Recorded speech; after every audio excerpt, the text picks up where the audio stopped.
بسم اللہ الرحمن الرحیم۔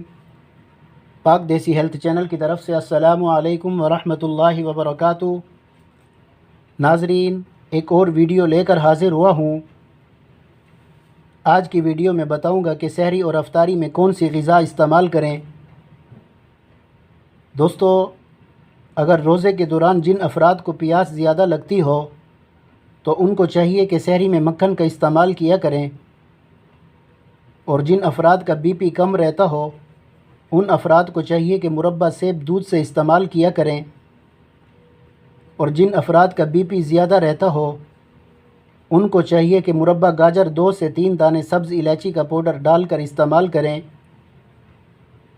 اور ہائی بلڈ والے دوستوں کو چاہیے کہ سحری اور افطاری کے بعد سونف، سفید زیرہ اور سبز الائچی کا قہوہ ضرور استعمال کریں۔ اس کے استعمال سے ہائی بلڈ پریشر کنٹرول رہتا ہے۔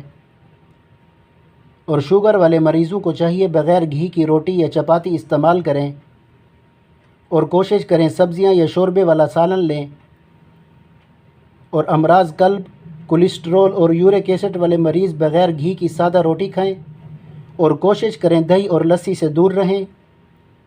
اور اگر کسی کو ریح بادی اور تبخیر معدہ کا مسئلہ ہے تو شربت سی کو 1 چمچ 1 گھونٹ پانی میں مکس کر کے استعمال کریں، اور چھوٹی آدھی چمچ اجوین اور آدھی چمچ سونف کھا لیا کریں، یا ارک بادیاں اور ارک پودینہ بھی ریح بادی والوں کے لیے مفید ہے، یہ بھی استعمال کر سکتے ہیں۔ دوستو، خون کی کمی، چکر اور گھبراہٹ والے مریضوں کو چاہیے کہ جوار شاہی سحری کھانے سے آدھا گھنٹہ پہلے سادہ پانی یا 1 کپ دودھ سے لیں، اور جن دوستوں کو بہت زیادہ کمزوری کا مسئلہ ہو تو کھجور، سیب، کیلے اور بادام کا ملک شیک بنا کر استعمال کریں، تو کوشش کریں نماز تراویح کے بعد استعمال کیا کریں۔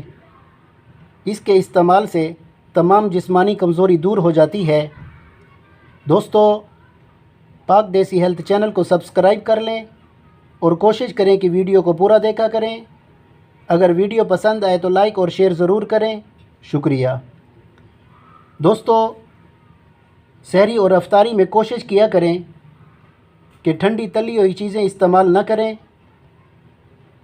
پرہیز جتنا زیادہ کریں گے تو آپ کا معدہ فٹ رہے گا اور کسی دوائی کی ضرورت نہیں پڑے گی انشاءاللہ۔ دوستو، یہ تھی آج کی ویڈیو۔ انشاءاللہ کل ایک اور نئی ویڈیو کے ساتھ حاضر ہوں گے۔ السلام علیکم ورحمۃ اللہ وبرکاتہ۔